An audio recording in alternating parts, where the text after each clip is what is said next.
बिस्मिल्लाहिर्रहमानिर्रहीम अस्सलाम वालेकुम। मैं हूं करामत मुगल और मेरे साथ है बिशारत राजा साहब। सुप्रीम कोर्ट कवर करते हैं। बिशारत राजा साहब, अभी अभी ब्रेकिंग न्यूज़ आई कि गंडापुर साहब को 2 अप्रैल को तलब कर लिया गया है 9 मई के वाकयात में मुलव्वस होने के शुबे में, जिनमें मुराद सईद, शहबाज गिल, मुसर्रत चीमा, शिबली फराज और कितने सारे हैं।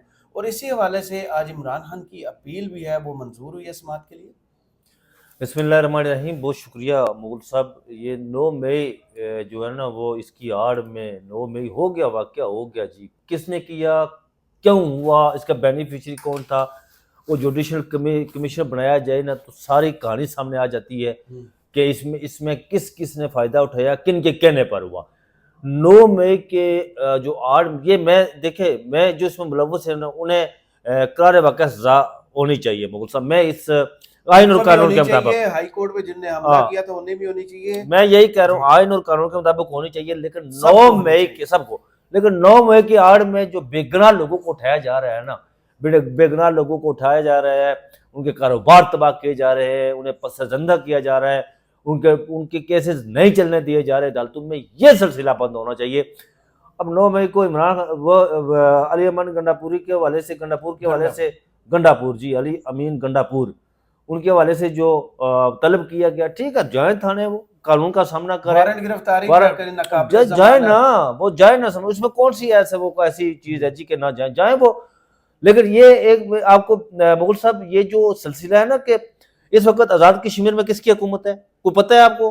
किसी से पूछे, कोई पता नहीं किसकी हुकूमत है। जीबी में कोई पता नहीं किसकी हुकूमत है। ये उसकी तरफ एक प्लान है कि खैबर पख्तूनख्वा में जो पाकिस्तान तहरीक इंसाफ ने मैंडेट हासिल किया, उसको तोड़ा जाए, उसमें फॉरवर्ड ब्लॉक बनाया जाए और ऐसे लोगों पर एक हुकूमत बनाई जाए। ये एक नया सिलसिला, एक नया तजर्बा गाह, इस पाकिस्तान को तजर्बा गाह बनाकर अब की बार एक नया तजर्बा पिछले 4 सालों से जो है ना वो मुल्क के अंदर जारी है और मैंडेट को पांव तले रौंदा जा रहा है। 8 फरवरी को, अब 9 मई का वाकया, मुझे नहीं समझ के ये तकलीफ नून लीग वालों को क्या हुआ है। बेनिफिशरी तलाल चौधरी साहब टीवी चैनल पर बैठ के खुद कह चुके, उनके मुतअद्दिद लीडर कह चुके कि हम इसके बेनिफिशरी हैं, तो बेनिफिशरी वही है, तो फिर कहानी वहां से शुरू करें ना। वो अब आपको पता है कि 9 मई के पिछले दिनों में मैंने आपके साथ प्रोग्राम किया था कि सुप्रीम कोर्ट में 9 मई के हवाले से यहाँ पर जो पिंडी से हमजा कैंप के सामने से कुछ लोग दुकानदार उठाए गए थे, उनका केस चला था, जमानत। सीसीटीवी फुटेज भाई देखकर कोई उनके पास से कोई बम नहीं बरामद हुआ, ये अदालत ने पूछा है ना। उनके पास से कोई टैंक बरामद हुआ ना, उनके पास से कोई कशिकोफ AK-47 बरामद हुई ना, कोई मिसाइल बरामद हुआ। पकड़ के उन्हें जेल में डाल दिया गया, अडियाला जेल में डाल दिया गया। वो 5-6 लोग हैं जनाब जिन्हें, अच्छा उनके साथ शरीक मुलजम भी हैं, वो जिसमें सदाकत अब्बासी है, शेख रशीद थे। लेकिन ये 9 मई के सदर ठहरेंगे नहीं। ये जो नून लीग वाले कह रहे हैं ना कि इसका जो है ना वो सराय करारे वाक़या, ठीक है सराय दे, लेकिन मुझे ये बताएं कि जी 8 मई को 9 मई को जो सुप्रीम इस्लामाबाद हाई कोर्ट के अंदर से जो कुछ हुआ था, मैं मौजूद था ना वहां, तो चीफ जस्टिस ने उस पर कुछ कहा नहीं। चीफ जस्टिस ने कहा जी कि उनके खिलाफ जो लोग, जिन्होंने सीसीटीवी फुटेज चोरी की, जिन्होंने कैमरे चोरी किए, जिन्होंने तोड़फोड़ की, जिन्होंने सारा कुछ किया, उनके खिलाफ FIR काटी जाए। लेकिन FIR का मामला ही नहीं है, कहाँ कटी हुई FIR? उन्होंने तो दरख्वास्त ही नहीं दी। अच्छा, वो दनाते हुए लोग आए थे वहां पर, वो कौन थे लोग? मैं सामने मौजूद था ना जी। पुलिस वाले थे ना। कौन से इस्लामाबाद पुलिस वाले थे? कौन से इस्लामाबाद पुलिस वाले थे मुगल साहब? वो इस्लामाबाद पुलिस की वर्दी है, वो नहीं वर्दी आ गई इस्लामाबाद पुलिस की। वो जो लोग इमरान खान को जो उठाकर ले जा रहे हैं, जो इमरान खान को वहां से गिरबान से पकड़कर घसीट कर ले जा रहे हैं, और जिन्होंने वो, अच्छा मुगल साहब, वो मैं जो जब सीन देखता हूँ ना, वो वाला मुझे याद आज भी आता है ना, तो मैं समझता हूँ कि फिल्मी सीन था। खान साहब अंदर बैठे हुए थे रिट दायरी ब्रांच के अंदर, ऐसे तो बाहर से आए लोग, उन्होंने वो राइफल उठाकर दड़ल मारना शुरू कर दिया जनाब, शीशे तोड़ने शुरू कर दिए। ये पुलिस की वर्दी नहीं, वर्दी आ गई है ये। अच्छा, वर्दी थी? ये पुलिस की वर्दी थी। तो किसकी थी मुगल साहब? आप ऐसा ना करें, ये पुलिस की वर्दी तो नहीं थी ना जी, ये उन लोगों की वर्दी थी जो आलम इस्लाम की लोहा फौज, खैर वो तो पूरा मुल्क ही उनके ज़ेरे क़यादत है, उनके अंडर है, वो उनके मतहत है जनाब। वो लोग थे रेंजर वाले, रेंजर्स उठाया था। गिरफ्तार कर सकते रेंजर कहाँ गिरफ्तार कर सकती है रेंजर जी? ये उनके पास पुलिस के इख्तियार भी होते हैं ना। ये तो ज़ाहिर है, वो जो कहते हैं। अब आज इमरान खान के लिए ये अच्छी खबर है कि 9 मई के वाक़यात जलाओ गिराओ में ज़मानतों के लिए अपील मंजूर हुई। अच्छी खबर है जी इमरान खान साहब के हवाले से। और इमरान खान इस 9 मई के वाक़े के हवाले से मुगल साहब, जो इमरान खान ने पहले दिन से मौक़िफ़ इख्तियार किया हुआ है ना, अब ये मुझे समझने की रियासत उसकी तरफ क्यों नहीं जा रही। उन्होंने जो कहा है पहले दिन से, जो उन्होंने मौक़िफ़ इख्तियार किया जी कि इस पर जुडिशल कमीशन बनाया जाए, वो सारा दूध का दूध, पानी का पानी, स्याह सफ़ेद सारा सामने आ जाएगा, लेकिन इसकी तरफ कोई जा भी नहीं रहा है। अब देखें, डॉक्टर यास्मीन राशिद कौन से केस में अंदर है, जलाओ गिराओ, उस पर कोई चार्ज फ्रेम किया इन्होंने, भुगत तो रही है, भुगत रही है ना। 11 आलिया हमजा कौन से उस केस में अंदर है, और जो वो सनम जावेद है, वो एक आयशा भुट्टा है, वो कौन से केसेस में, बहुत सारी खवातीन, बहुत सारी ख्वातीन है ना। कोई चार्ज फ्रेम, महमूद रशीद साहब है, एजाज चौधरी साहब, ये तो वो है जो नाउन है, जो बेचारे वर्कर हैं, वो तो पीटीआई क्लेम करती है 10,000 वो से ज्यादा। मैं यही कह रहा हूँ ना, 103 वो है जो साहब, मिलिट्री मेरा पुलिस के पास इस मुल्क के अंदर मेरा रोना ये, मैं रात को भी मैंने कहा था कि मैं अब देखिए मेरी आंखें तरस गई है। मैं यहाँ पर मैंने अटक कले में नवाज शरीफ को भी देखा जेल के अंदर, इस तरह वो पकड़ कर वो खड़े थे नवाज शरीफ। मैंने जरदारी को भी जेल के अंदर देखा, बख्तरबंद गाड़ी में देखा। मैंने इमरान खान को भी बख्तरबंद गाड़ी में देखा। लेकिन मेरी आंखें तरस गई है कि जो लोग इनके खिलाफ केसेस बना रहे हैं, वो जेलों में क्यों नहीं जाते? क्या वो इतने पवित्र है, वो इतने पारसा है? अगर उनके वो केसेस देखे जाए ना, इंग्लिश की कहावत है, सुनी होगी, माइट इज राइट। इस मुल्क में बिल्कुल ठीक है, जिसकी लाठी है उसकी भैंस नहीं। वो तो माइट इज राइट, जिसकी लाठी है उसकी भैंस नहीं। वो अदलिया कुछ भी कह ले, कोई भी फैसला सुना दे। परवेज लाई के केस में चेक कर लें आप, इलेक्शन कमीशन फैसला करता है कि इनके नॉमिनेशन पेपर्स लें।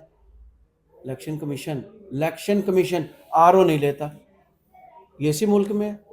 इस्लामाबाद हाई कोर्ट का केस चेक करें, आईजी इस्लामाबाद और डीसी इस्लामाबाद को कितनी दफा अहकाम जारी होते हैं, नहीं मानते। ये हाई कोर्ट है आपकी। सुप्रीम कोर्ट फैसला देती है कि 14 मई को पंजाब में इलेक्शंस करवाएं। ये हुकूमत को बात सुन लेना सर, यही हुकूमत, यही इदारे थे, नहीं मानते। आपकी सुप्रीम कोर्ट कैसी है? सुप्रीम कोर्ट, हाई कोर्ट, नीचे वाली कोर्ट कुछ भी नहीं है। मुगल साहब, इसको बेतौकीर, हमारे अदलिया को बेतौकीर करने में, हमारी मुकन्ना को बेतौकीर करने में, हमारी इंतजामिया को बेतौकीर करने में, अगर वो बात सख्त है ना, तो कह दीजिए कि कहने दीजिए पिछले 50 साल से, 60 साल से, बल्कि 75 साल से, जब तक आपको सपोर्ट खुद से नहीं मिलेगी ना, मेरी बात सुने। सुप्रीम कोर्ट में डिवाइड थी ना, काजी साहब अलग रुस के बैठे हुए थे। 4 अप्रैल के बाद उनको जा बैठे थे चैम्बर में, खड़े होते हैं उस वक्त अदलिया के साथ। जब वो कानून साहब, मेरी बात सुने, बहुत सख्त बातें हैं ये। बंदी किसने बनाया था? आइन की किताब लेकर जब में किसने बंदी बनाया था सुप्रीम कोर्ट? अभी की आए ना, अभी की छोड़े, वहां से लेकर वो सिलसिला चला आ रहा है। काजी मनीर ने इसको उस कोठे पर बांधा था सुप्रीम कोर्ट को, और आज भी सुप्रीम कोर्ट उसी कोठे पर नाच रही है, उन्हीं के अहकामात पर नाच रही है जिस पर काजी मनीर ने से बांधा था। तो वही तो मैं बात कर रहा हूँ ना। अगर काजी साहब कोशिश ही नहीं की कि उस कानून आइन की किताब ना लहराते, उस वक्त आके उनको कहते कि कैसे आप मेरे साथी जजों की इधर बेतुकीरी कर सकते हैं, जहां पे तकरीरें हो रही थी सुप्रीम कोर्ट को, कैसे आप लोग गाली दे सकते हैं? मैं खड़ा हूं, कौन होते हैं आप लोग गाली देने वाले? तो फिर मजा भी आता है। मैं आपकी बात से इत्तेफाक करता हूं कि वो इदारा है। उमर फारूक चीमा साहब जैसे इंसाफ उन्होंने दिया है ना नवाज शरीफ को, वैसे इंसाफ देते दूसरे लोगों को, बिल्कुल कोई उंगली ना उठाता। बिल्कुल, मैं आपकी इस बात तो से खुद बेतुकीर कर रहे हैं। तो फिर आप जब आलाकार होते हैं, फिर आपको सारी माननी पड़ती है। जब एक दफा आप काने हो जाते हैं ना, फिर आपको सारी उम्र के लिए वो करना पड़ता है जो वो दूसरे कहते हैं। जी, मैं मुगल साहब आपकी इसी बात से इत्तेफाक करता हूँ। अंदर इसी बात पर हाफिज साहब से, मैं ईसा नकवी साहब के प्रोग्राम में बैठा, उनसे इसी बात पर, हाफिज एहसान साहब से इस बात पर मामला, मैं उनके साथ वो हो गई, तलकलामी हो गई कि मैंने उन्हें कहा कि ये हमारी अदालतें, हमारी मुकन्ना, हमारी इंतजामिया, ये कठपुतली है। ये पहले दिन से कठपुतली बनी हुई है, और आज तक उन्हीं के वो नाच लीग नाच मामला है ना, कर देना चाहिए। जो कहते हैं कि हमारे हक़ रिजाइन क्यों करें? ये आमिर फारूक का नहीं रिजाइन करना चाहिए। इन्हें सिस्टम के अंदर रहकर कोशिश करनी चाहिए, और इस जो बंदी बनी उनको आजाद करवाना चाहिए। शहर के डीसी को अपने अहकाम नहीं मनवा सकते हैं। मैं वो लफ्ज नहीं इस्तेमाल करना चाहता। जिस तरह एफआईआर करने का हुक्म दिया था उन्होंने। आम आवाम के लिए जब बात कर रहे होते हैं ना, तो डूब मरना चाहिए। हाँ। तो फिर जो मुहाफिज है उनको क्या करना चाहिए? अच्छा सर, मैं आमर फारूक, जस्टिस इज्जत महाब जस्टिस आमर फारूक साहब के हवाले से मैं एक आपको बात बताऊं कि जस्टिस आमर फारूक साहब कितने तकड़े हैं, उनकी टांगों में कितना वो दम है। मैं उसकी एक बात आपको बताता हूं। चीफ जस्टिस अतर मुल्ला यहां पर इस्लामाबाद हाई कोर्ट के चीफ जस्टिस होते थे। उन्होंने एक केस में, वो लापता केस था, मिसिंग पर्सन का, एक बंदा हटाया गया था चकशरात से। उन्होंने ऑर्डर किया कि जनाब कल तक बंदा ये 11 बजे तक इसको हाजिर करें, नहीं तो आईएसआई सेक्टर कमांडर और एमआई सेक्टर कमांडर वो हाजिर हो यहां पे। और रात को बंदा वापस आ गया था। अच्छा, एक और मिसिंग पर्सन वाला केस था, मैं बात सुनिए, मैं आमर फारूक साहब की बात कर रहा हूं। एक और मिसिंग पर्सन वाला केस था उसी चीफ जस्टिस अतर मुल्ला की अदालत में। अच्छा, वो प्रमोट होकर चले गए सुप्रीम कोर्ट। वो केस इत्तेफाक से जनाब आ गया आमर फारूक साहब के पास, वो चीफ जस्टिस थे। उस केस में अतर मुल्ला साहब, जस्टिस अतर मुल्ला साहब ने तलब किया हुआ था सेक्टर कमांडर को। तो जब ये केस लगता है, पहला ही केस चीफ जस्टिस आमर फारूक साहब के पास लगता है, जब उन्होंने हल्फ उठाया, डिसमिस नहीं, जस्टिस अतर मुल्ला आईजी को, कमिश्नर को, सेक्टर कमांडर को तलब करते हैं अदालत उसी केस में। तो ये जनाब थाना सब्जी मंडी के एसएचओ को तलब करते हैं उस केस में। इनकी टांगों में इतना दम है हजूर। ये काजी साहब ठीक है, याद है आपको बैरिस्टर गौहर के साथ केस के दौरान हुआ? हाँ जी, आईजी को लाइन हाजिर किया, अभी कुछ दिन पहले फिर आईजी को कहा कि आप जॉब के काबिल नहीं है, नाअहल है। जी, ऐसा ही है, ऐसा ही है, बिल्कुल ऐसा ही है। तो क्यों नहीं खड़े होते फिर? अपनी हाई कोर्ट तो उनके अंडर भी आ गए, क्यों नहीं खड़े होते? कहते कि डीसी का केस मेरे पास, आप लाओ, लाओ आईजी इस्लामाबाद का केस, मैं फिक्स करता हूँ। कैसे हो सकता है कि हाई कोर्ट के हकामात ना को माने? एक तरफ वो है जिनको मुगल साहब तारीख जिनको का अभी आपने सबक शुरू यही की, है। गंडापुर वजीर आला बन गए हैं लेकिन काबिल कबूल नहीं है। मुगल साहब, फैसल वावड़ा साहब बार बार आके कहते रहे हैं कि उनके लिए बहुत सख्ती आने वाली है, वो प्रेडिक्शन करते हैं, नजूमी है, और वैसा होना शुरू ओ यार, फैसल वाडा की बात ना किया। फैसल वाडा को मुझे इस चीज की समझ नहीं आया, फैसल वाडा की औकात क्या है यार? एक सेनेटर बनने जा रहा क्या, है। कौन सा सेनेटर बनने जा रहा है? किसके वो बीक के वोटों से सेनेटर बनने के जा रहा है? बीक मांग कर सेनेटर बनने के जा रहा है। के तायद कुरिंदा छोड़े यार मुगल साहब, फैसल वाडा वही है जो कहता था कि इमरान खान के साथ उसका कपड़े भी साथ नहीं देंगे। 8 फरवरी को कौम ने फैसल वाडा की जो बत्ती बनाकर उन्हें ये बयानात उनके वापस कर दिए। अब फैसल वाडा की बात ना करें, फैसल वाडा तो नाचने वाला एक पुतली है ना। तो सबसे पहले उसी ठीक है, ना गंडापुर के साथ छोड़ यार, देखे अवाम की ताकत किससे के साथ है ये देखे। छोड़, अदालत आज जाग गई है कि 9 मई के वाकयात में इसको तलब करना है। अब मुगल साहब, ये फैसल वाडा हो गया, एक दो चमचे कच्चे और भी है ऐसे, उनकी बात ना किया करें। 9 मई पर सुप्रीम कोर्ट में पिटीशन आई है 9 मई पर, तो उसका जस्टिस जहाद खाजा साहब ने आज पिटीशन दायर की है कि इसके फौरी समाअत के लिए मुकर्रर किया जाए।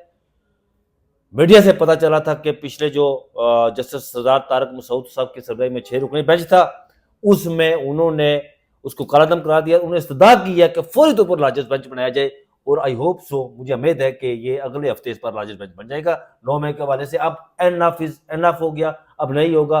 तारीख का सबक ये नाज़रीन, ये जो आपको आखिर में बात कहने लगा हूँ, तारीख का सबक यही है, आप अगर जिंदगी जीना चाहते हैं तो अपने बाजू पर जिए। फैसल वाडा की तरह दूसरों की मांगे तांगे से वो जिंदगी ना जिए, आप तबाह हो जाएंगे, तारीख आपका नाम मिटा देगी। सही, बहुत शुक्रिया बिशार राजा साहब। कमेंट्स बॉक्स में ज़रूर बताइएगा वीडियो आपको कैसी लगी। इजाज़त दीजिए, अल्लाह हाफ़िज़।